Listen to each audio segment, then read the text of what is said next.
we're less than a month away from Night of Hope. That is crazy. Yeah. Nerve-wracking, maybe would be a better word.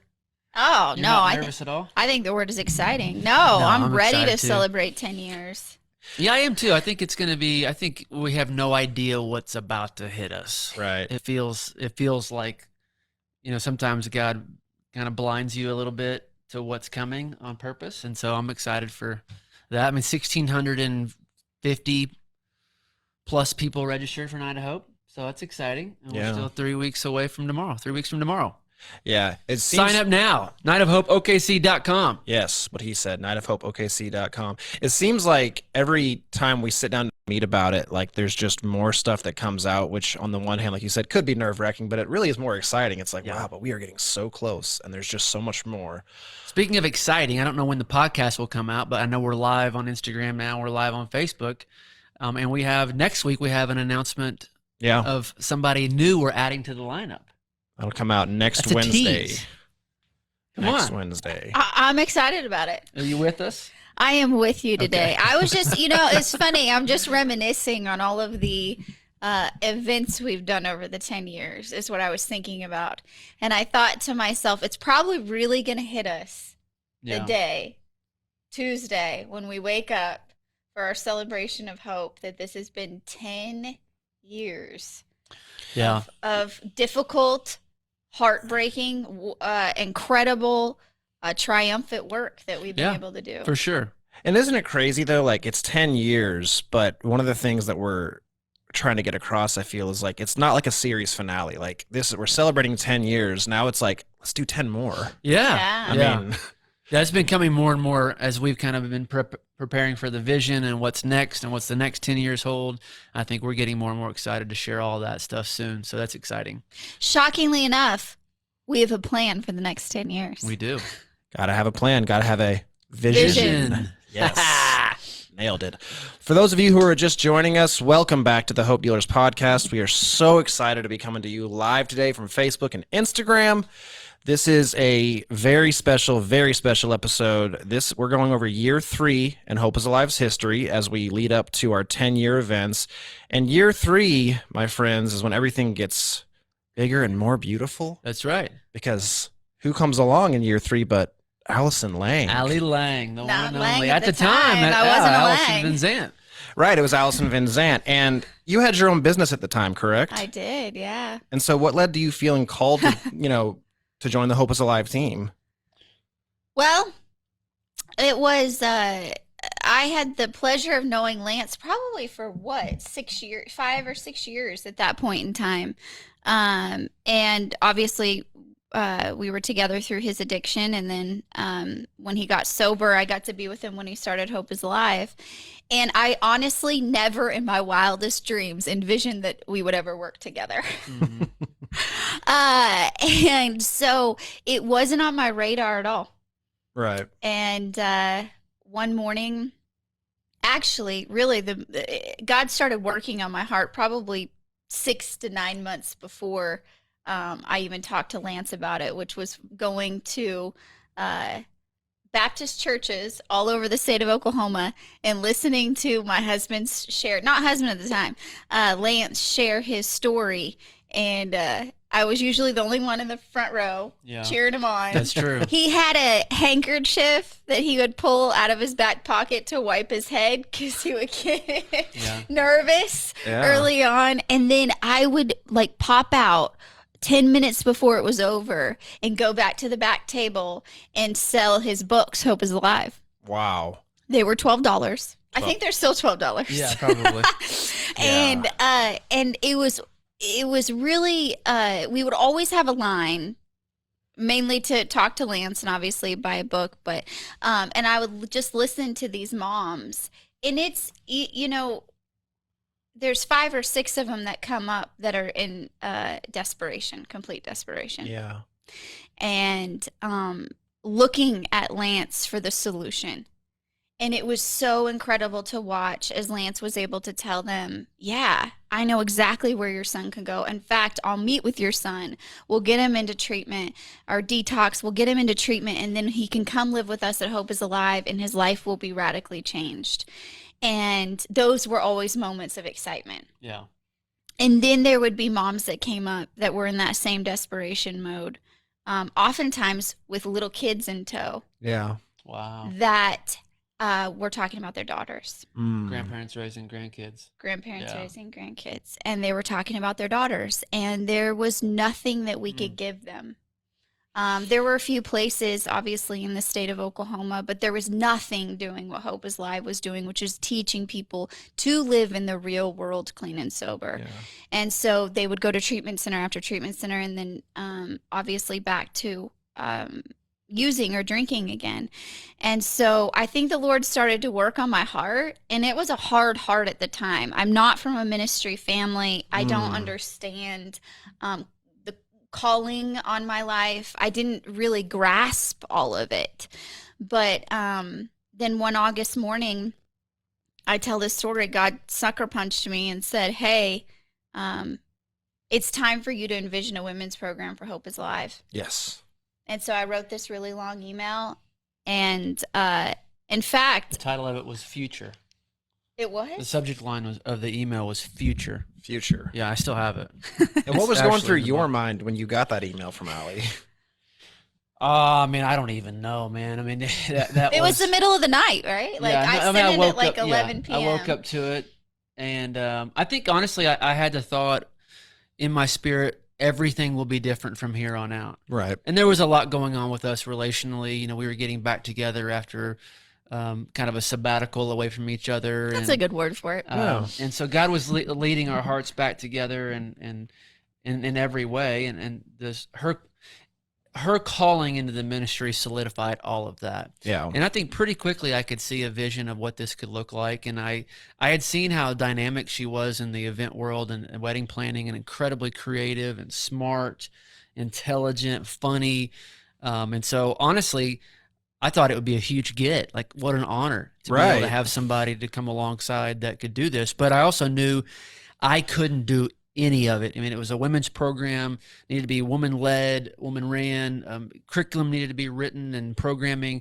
And so I pretty much said, okay, this is where the Lord's leading you, but go do it, right? Right. Go figure it He out. said, I don't have any money to pay you, and you need to raise $50,000 to get the women's house started. And I was like, wow, this is a great deal. Yeah. And God told me to say yes, so I did. Yeah. And we did some really crazy things that I don't know if we've done since, just to try to raise money for this first home. Mm-hmm. And that first home turns into two homes here in Oklahoma City. Two homes, two women's homes in Tulsa, one in Wichita, one in Kansas City, one out in eastern North Carolina. Yep. I mean, my goodness, did you ever see that coming? No. I honestly never thought past the first house. Right. In the beginning. I thought once all the women moved in and it was a little chaotic, I was like, well, this is my life now. Yeah. I'm going to write the program for Hope is Alive and create the curriculum, and we'll have this women's house, and that will be it. Little did I know that I married Lance Lang. And so when one house got full, he said, it's time for another. And Yes. God just solidified that with incredible people to come alongside of us and provide the financial opportunity to do that. And The rest is history. Yeah, the rest is absolutely. history. And so just for our people out there, you know, at the time when you come in, Lance says, okay, fine, you're going to help me raise the money and you're going to oversee the women's home. But fast forward all these years later, you're the COO and I you write the entire program. You oversee our program team, which has become just such a killer and huge team, Yes. bearing so much fruit. You also oversee a couple other teams, from my understanding, like, you know, our finances and, I know. you know, if any of us use our company card, you know, we get a call from Allie if we don't use it the correct way. Yes. Um, or turn in your receipt At promptly. times, you've overseen our media and marketing team. Yeah. Yes. Love those days. But that's just such a long way from just coming in and overseeing the women's program. Yeah. I think that goes to show you that at Hope is Alive, God is going to bring out every single one of your talents. Yes. And we are going to work really hard. Yes. And that's been a part of our journey. Yeah. I mean, we've had to figure it out. We've had to hustle and to stretch every dollar and to, be really responsible. And so that means we've both worn many, many, many hats. Every hat. Yeah, every hat. Sometimes I look around now and I am setting up stuff for an event and someone's like, oh, this is my job. And I don't know what to do to get out of the way anymore. Yeah. And so I think really what it taught me is I know how to manage people well and to bring out the best in them. I think that's a gifting that God gave me. And so just being able to do that, it doesn't really matter what team, but being a part of the media marketing team let me have my creativity. Yep. And that was really exciting for me. And now, I mean, the second half of Hope is Alive, we have some very exciting things on the horizon as well. I'd love to hear, just if I could jump in, Sean, and ask a question. You pretty quickly begin to formulate what our programming, our core curriculum would really be based around and what it would center around. And that's obviously grown and expanded. But during those early days, what led you to writing the program the way that it is, and what was sparking things inside of you, and what did you see? How did you see that impacting our people, residents? Oh, wow. So I come from when Lance got sober, I thought that was my whole problem, was getting Lance sober. And once Lance got sober, my life, the chaos would decrease, and my life would just keep on churning the way that it had been before. And I could have not been more wrong in the way that worked out. When he got healthy, it actually put a spotlight on my unhealth, if you will. And so he was probably a year or so sober, and my life had really become dependent upon other people in the sense that they created my identity. My control was out of control. My perfectionism was rearing up. All of these kind of what we might call character defects were bubbling to the surface. And I quickly realized my life is just as out of control as his is. His looked worse. Yeah. Because when you have drugs and alcohol mixed in, we can as a society say, oh, that's the problem here. Right. And mine was people pleasing or caretaking. And so where I was revered as, oh, Allie will handle it, Allie will take care of it, and that behavior was actually glorified, it was leaving me abandoning myself. It was leaving me not knowing who I was, just kind of blowing with the wind. And if there wasn't a problem to fix, then what's my purpose and use and value? And so I went to, I decided, strangely enough, it's just God all the way, to go to treatment for codependency at a place called the Bridge to Recovery in Bowling Green, Kentucky. And it changed the landscape of Hope is Alive. And I had no idea at the time, and I don't think you did either. No. And so when I went through that, I came back, and that was a couple years before I joined Hope is Alive. But my recovery program was really serious, and I took a year and a half away, and I really focused on healing, because I knew if I didn't, I would not have the life I wanted, which was marriage and children and a fulfilling relationship with the Lord and all of that. And so when Lance asked, or when we decided to open our first women's home, and we looked at each other and we kept on talking about the program. Yeah. And what we were program? like, wait, what program? Are we talking about the rules of Hope is Life? Going to the movies on the weekend? Is that the program? Dinner out? Like, so at the time, that Day was Club? the program. Is that what you're program? saying? Like it was like the rules and Yeah, I mean, it was, Sunday night meetings, hanging out, follow the rules, Go to curfew, church, do chores on the weekends. But there wasn't like a backbone, the DNA of who we are. There wasn't what we've come to find out. What's our theory of change? Yeah. What do we believe really changes somebody's life? And I think the big question for us is, if our mission statement is to radically change people's lives, then what does radical life change mean? Yep. What does it consist of? And I think all of that stew is what Allie kind of took back and began to unpack. Yes.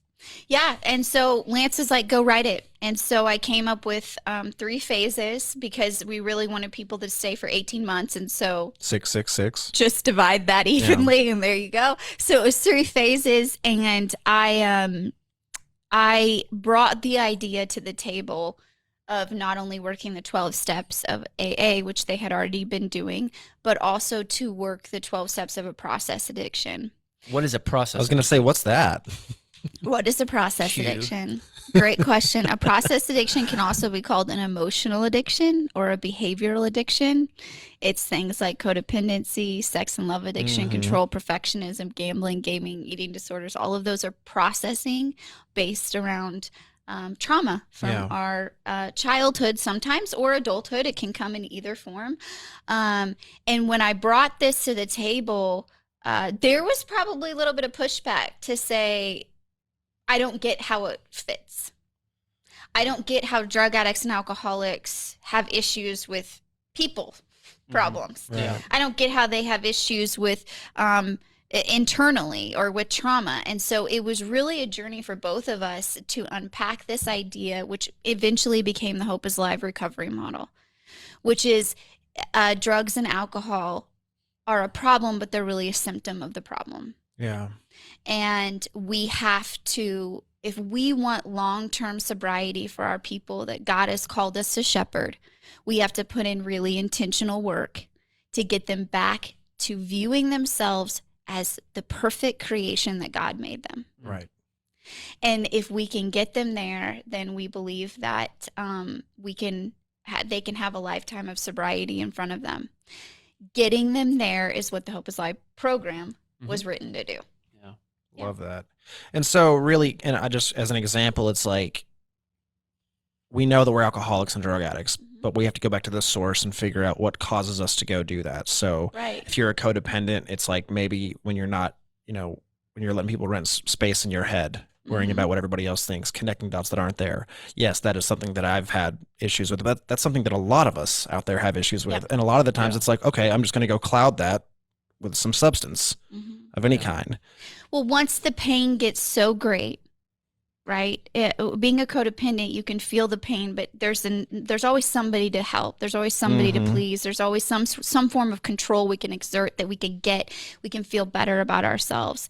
But really, drug and alcoholism is just kind of giving up on that idea that people or our emotional sobriety at all, and saying, I'm just going to numb this now.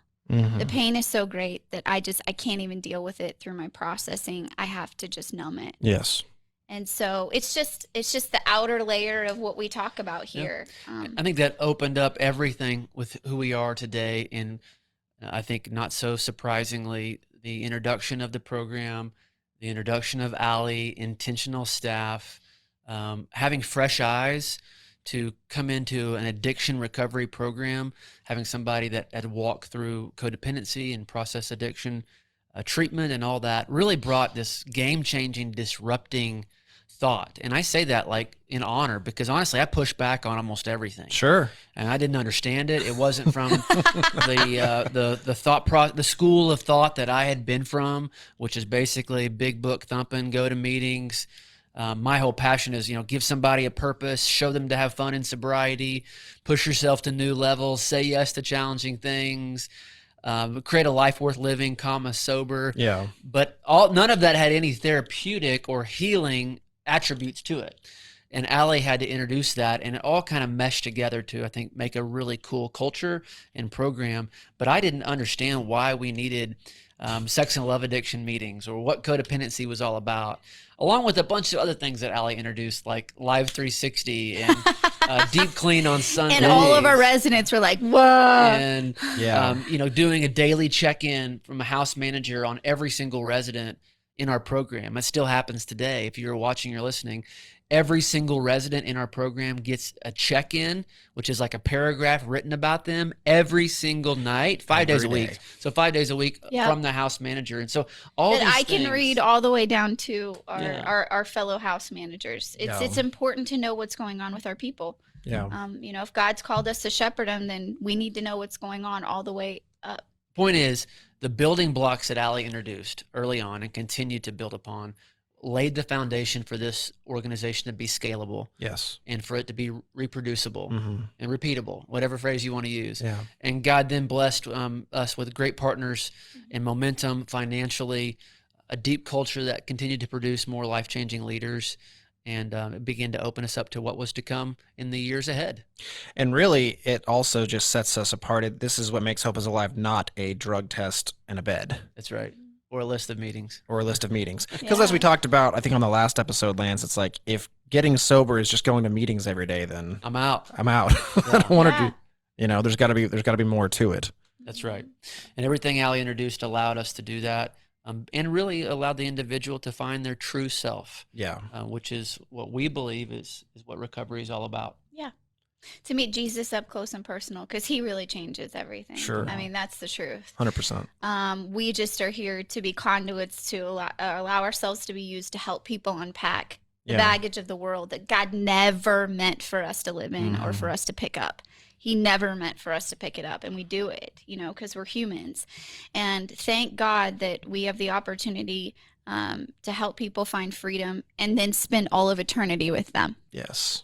Beautiful. Because a couple months ago, last month, we baptized 38 38 of our residents. Mhm. And that's just, 1 month that Hope is Alive. And it's been incredible to see what God has done. I remember when I first got the opportunity to lead someone to the Lord, and I was standing behind a group of people Googling the salvation prayer.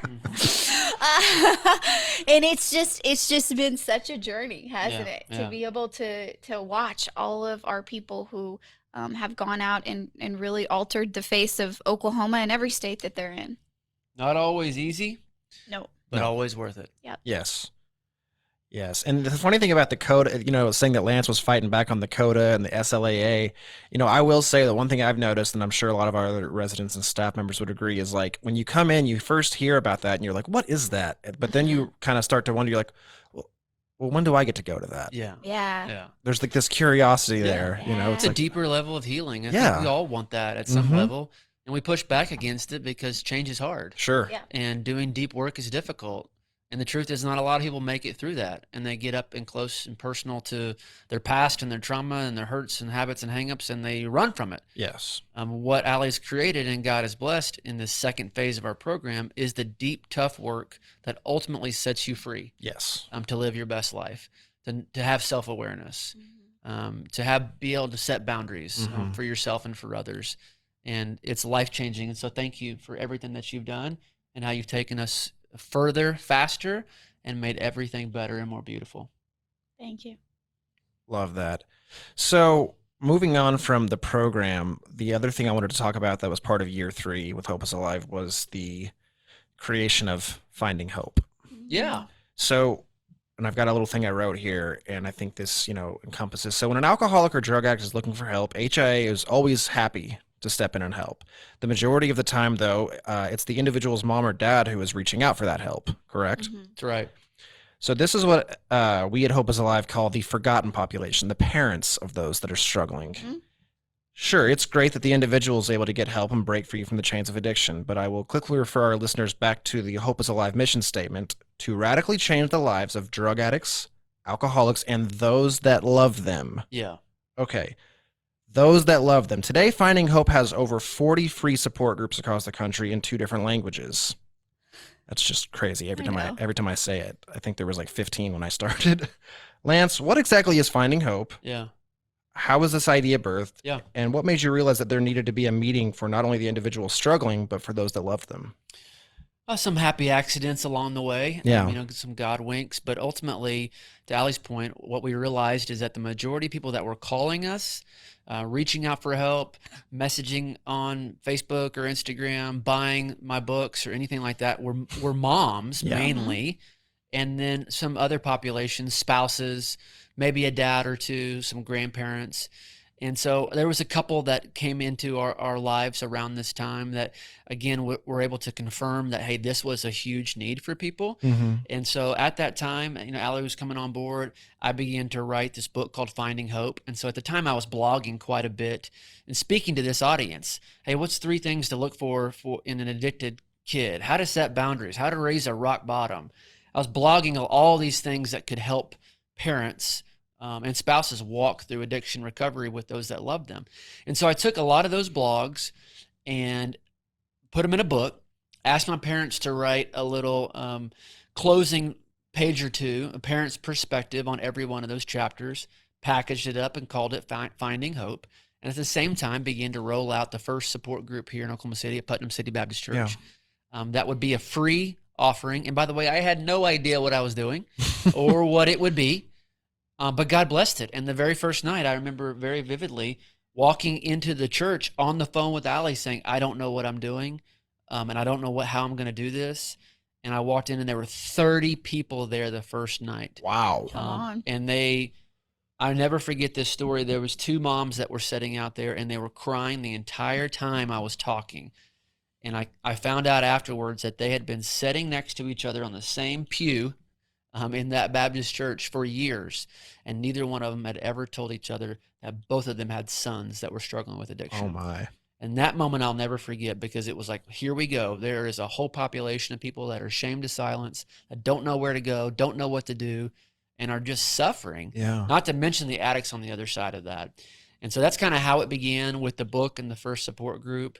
And Allie and I, for the first several years of Finding Hope, went and taught every one of them together. Yeah. Sometimes she would take one and I would take the other. Our weeks were very full during that season of life. She'd go to Putnam City, I'd go to Quail, she'd go to, whatever it might be. Divide and conquer. Yeah.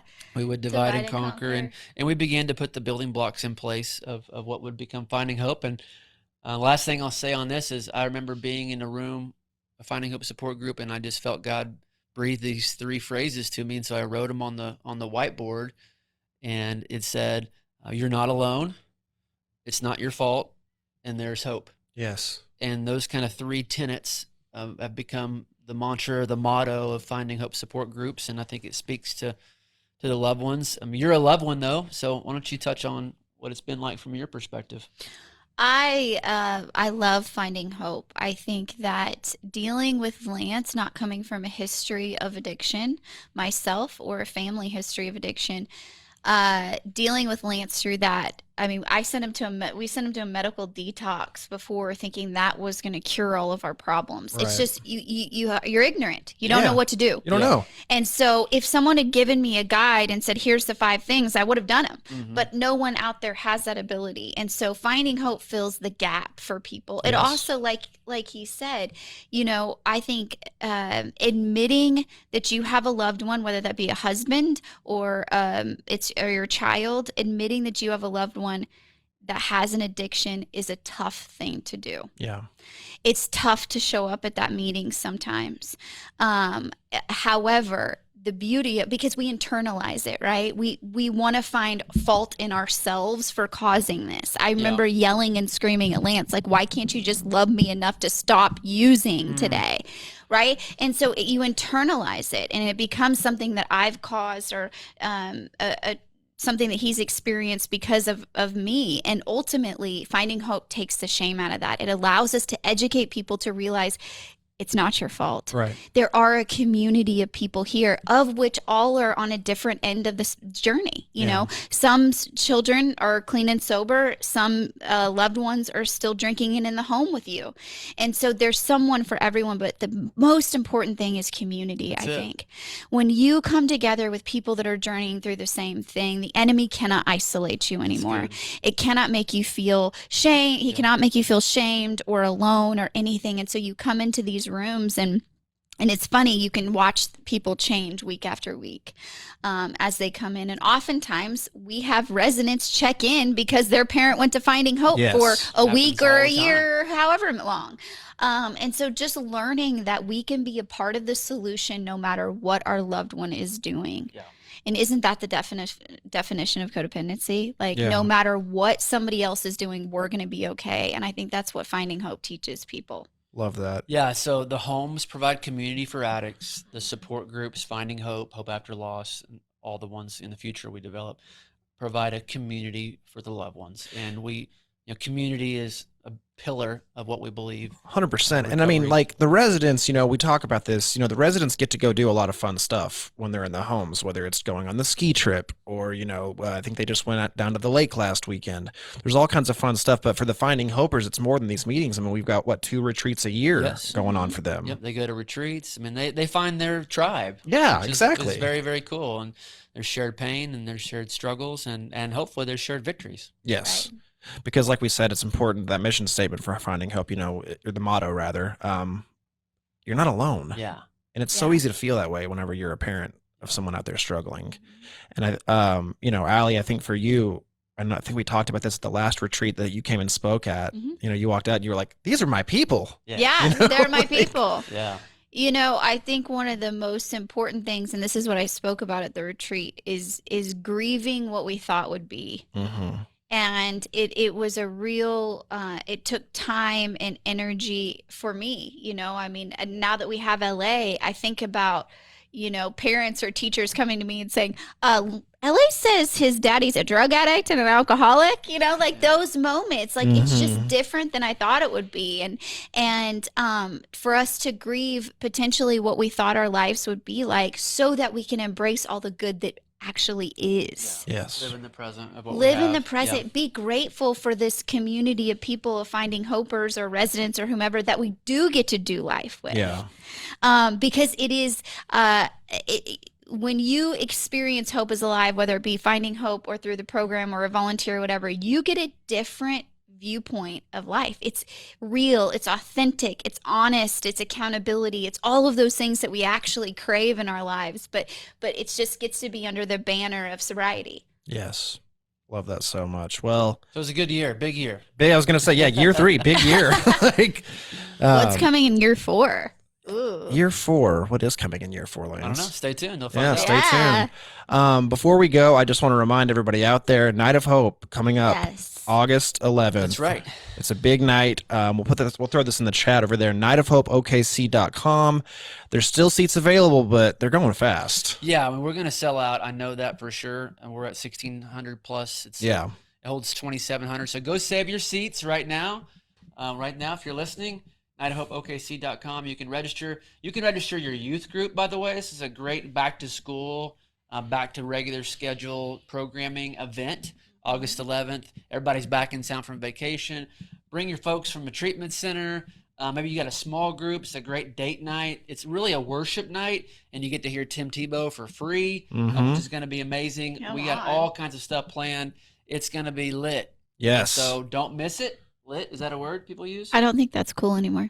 It's lit. It's lit. So also stay tuned next Wednesday, like Lance said at the beginning, for a big announcement of a new addition to the lineup for Night of Hope. That's right. And thank you all so much for listening. Thank you for joining us live. This has been the Hope Dealers Podcast with Lance and Allyson Lang. We'll see you soon.